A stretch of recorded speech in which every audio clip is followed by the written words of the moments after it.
For much of the 5th Age, the history of East and West Ardougne was intertwined.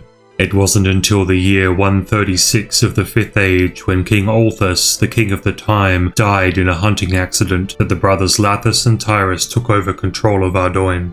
These brothers each received a split rule of the city between them, with King Lathus taking control over East Ardougne and King Tyras taking control of West Ardougne, as per their father's wishes.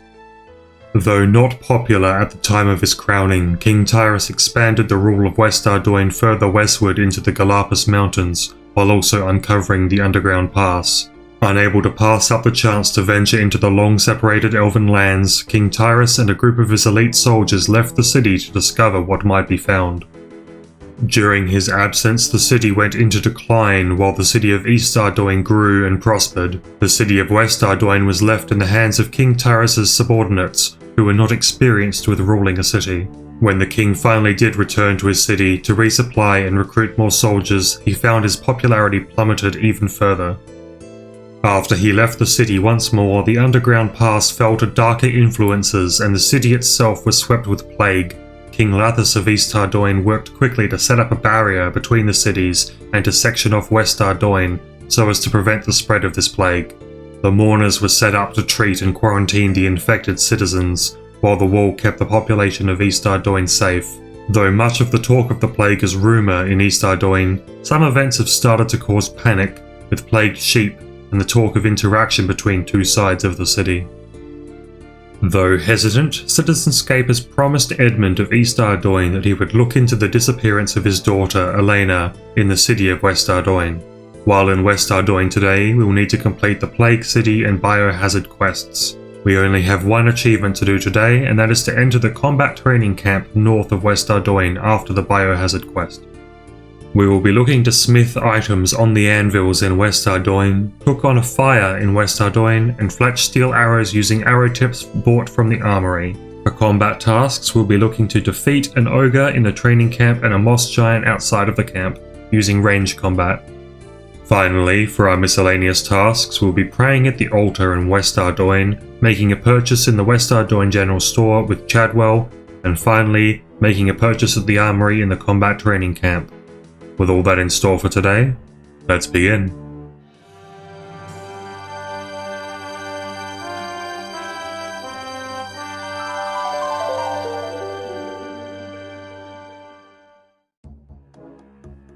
So, Edmond, do you have any ideas how I might be able to help get your daughter back?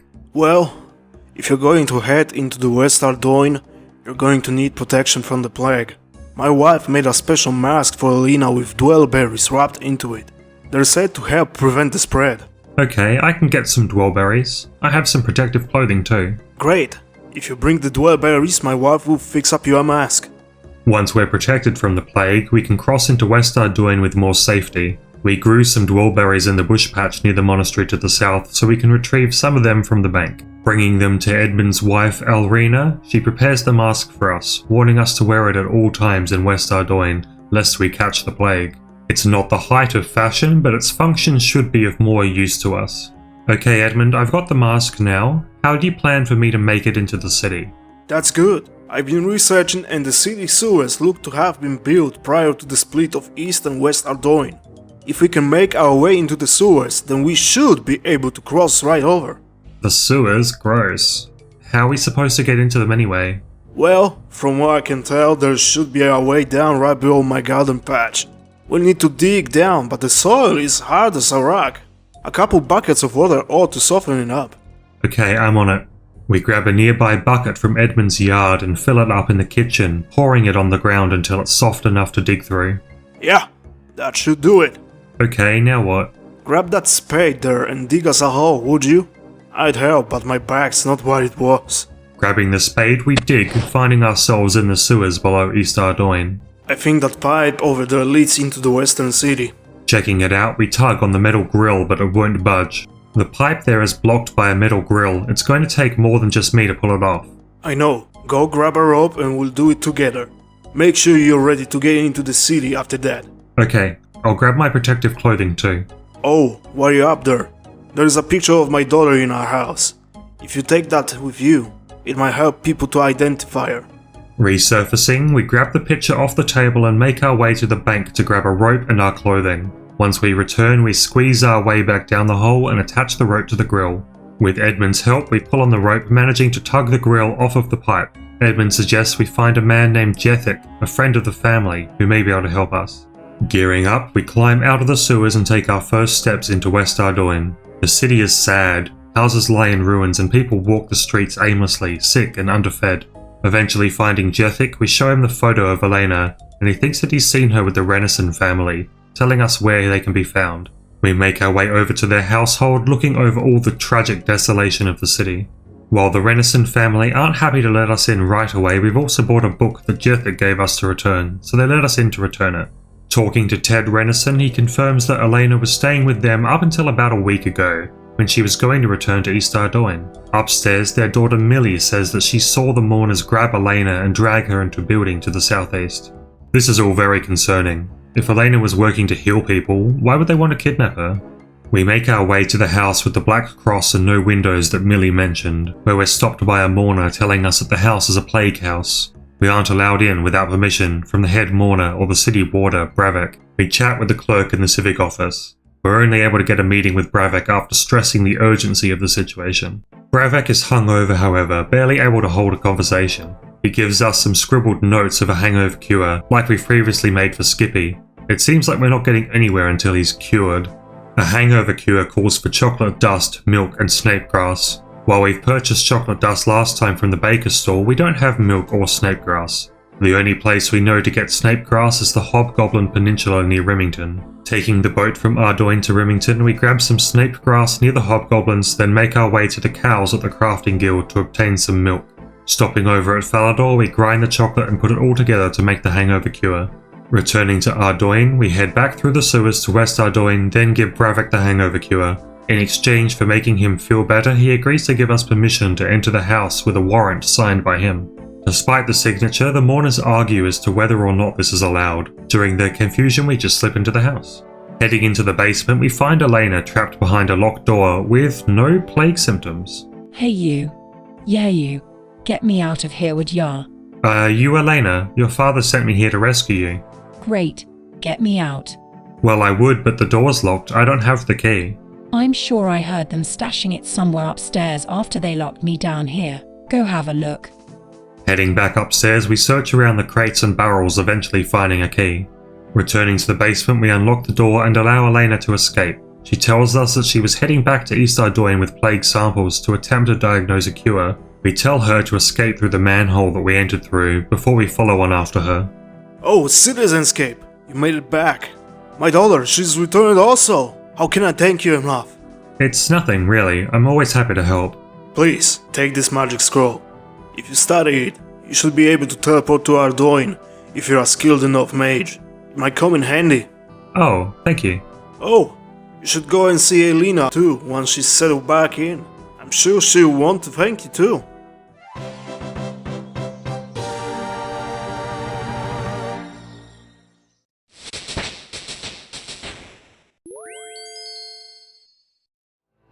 Now that Elena's rescued, we make our way to her house and see her. Oh, hi Citizenscape. Thank you again for freeing me.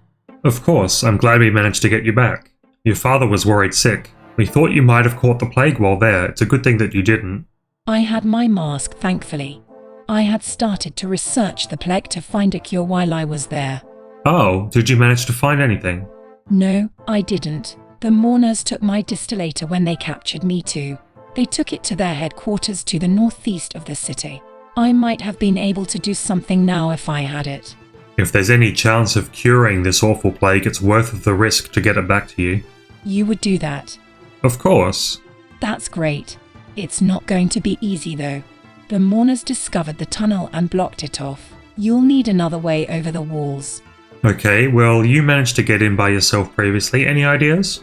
My father's friend Jericho keeps communication with the other side of the wall using pigeons. He might be able to communicate a way across.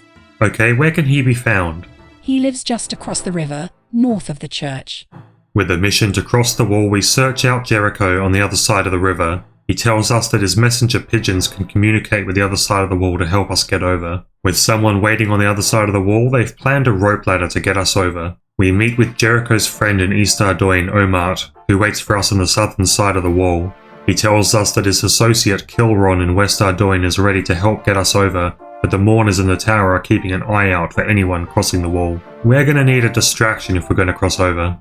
Omart suggests sprinkling pigeon feed near the tower and releasing a few of Jericho's messenger pigeons around to distract them. We head back to Jericho and, with his permission, collect some bird feed and a crate of pigeons. Sprinkling the feed near the tower, we release the birds and rush to the southern part of the wall to cross over while we have the chance. Dressed to look like a mourner, we make our way to the headquarters, though they know that we're not one of them. Wondering if there's another way in, we check the perimeter.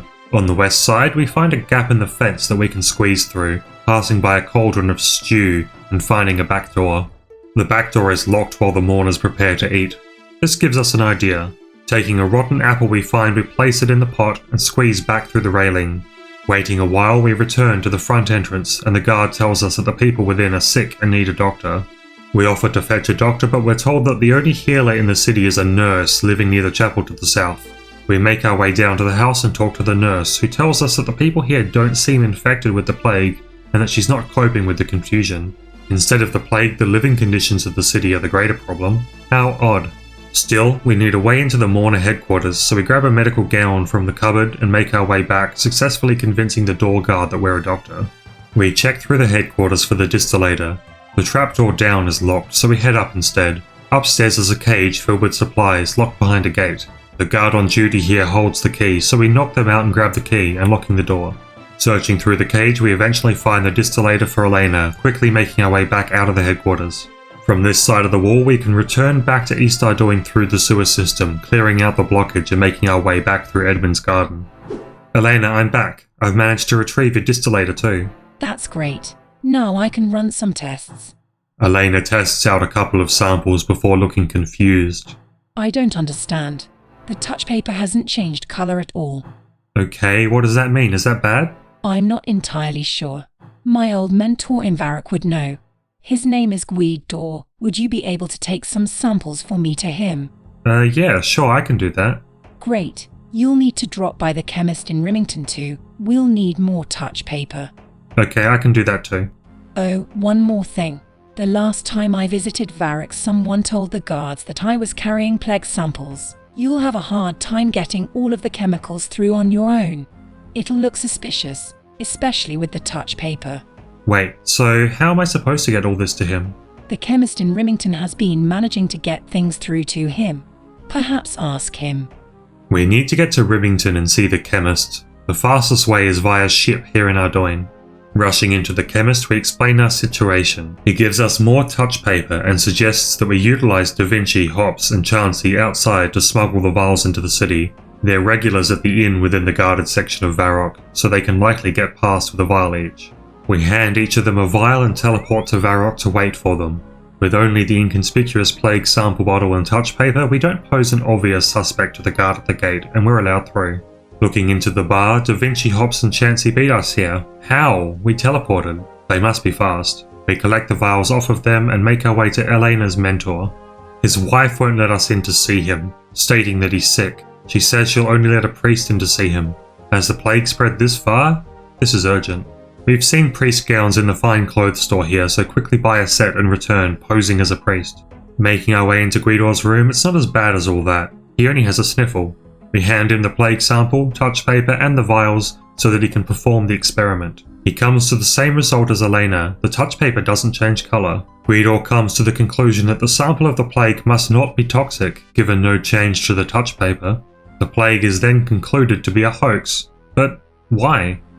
We travel back to Rimington to return to Elena. How are they back already? How fast are these guys? Elena, I spoke to Guido and he confirms that the plague sample is not toxic. He concluded that the plague must not actually exist. Doesn't exist. But I don't understand. Why would that be? I don't know. Do you think the king knows? He must be confronted. I think we've discovered something huge. I'll go talk to the king about this. Making our way up the castle, we don't wait for an appointment. We need to see the king with urgency.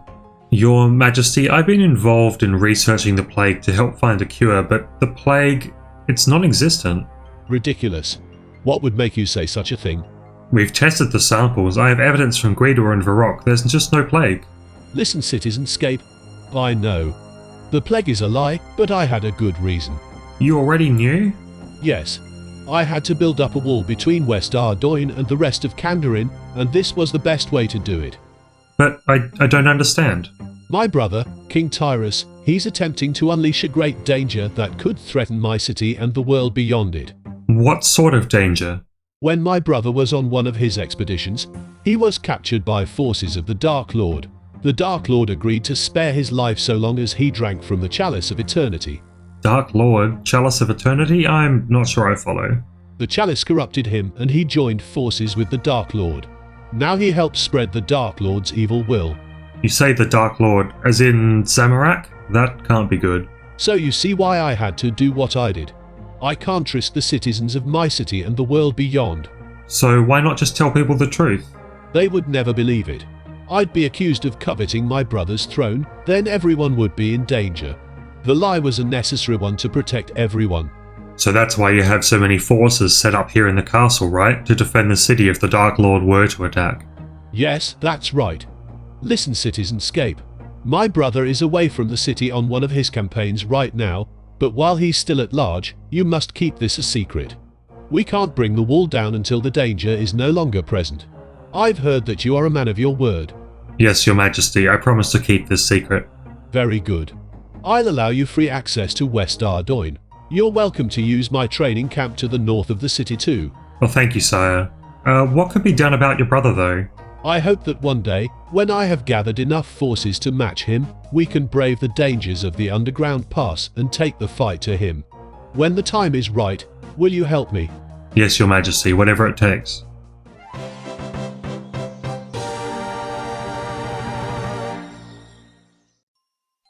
Well, that's a lot to take in. Even if the plague isn't real, the people of West Ardougne are still at risk from their living conditions brought about by the actions of their king. There has to be a way to help them. We've seen anvils in the city, and there's a general lack of food. Perhaps we can make use of the city's resources to help. We head through to the church and pray at the altar, talking with the priest who also wishes more could be done. He has tables and chairs set up downstairs and upstairs for the hungry. They just lack the food. Looking around the southern side of the city, we see the graveyard, filled with ghosts and zombies. Though there's no plague, many have died all the same from this poor treatment. Such a shame. The housing here is rough too, with only a small general store here. We browse the wares, buying a couple of their rope for our stock. We walk through the street, passing houses with an X painted on them from the plague. It sucks not to be able to say anything, but we gave our word. While going to use the anvils in town, we're stopped by a beekeeper who wants us to make some hives for him. Why not? For our trouble he gives us a beekeeper hat. I wonder if this would keep out a plague if there was one. We quickly make some steel full helms on the anvils before cooking some fish we brought with us on an open fire. We then drop off the fish we've cooked at the church. Hopefully this food can go towards the hungry of the city. To the west of the city we find a Zamorakian mage. He's not interested in talking, but we worry what influence he's having on the people. Hopefully this isn't a sign of the Dark Lord to come.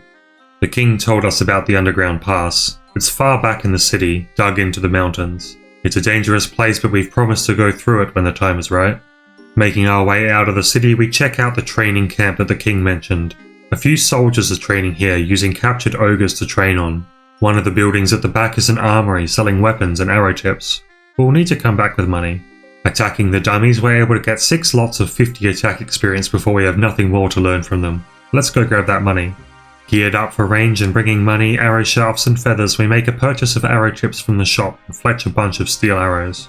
With these we can get some training in, very slowly taking down one of the captured ogres. We take out a second one which drops some ribs. These might be of interest to the odd man in Silveria. Continuing to take out ogres, we train our range level up to 24, getting an ensouled head from the last one. There are a group of moss giants camped out nearby also. They're easier to take down than the ogres. We take one out for the nearby warriors, finding a blood rune. Neat. We've uncovered a terrible truth here today. Brother prepares to fight brother, and the woes of West Ardougne are based on lies. We're conflicted. We wish we could do more for the people of West Ardougne, but right now we have to wait it out. We've helped the people and become a part of their community, earning our citizenship between both East and West Ardougne. For now, it's time we moved on. We're looking to explore more of the Kingdom of Kandarin. Please join me next time in Yanil. A special thank you to Rawbart Jellyman for providing voices for today's video. If you'd like a chance to voice a character in the series, subscribe and join the Discord. Links in the description below.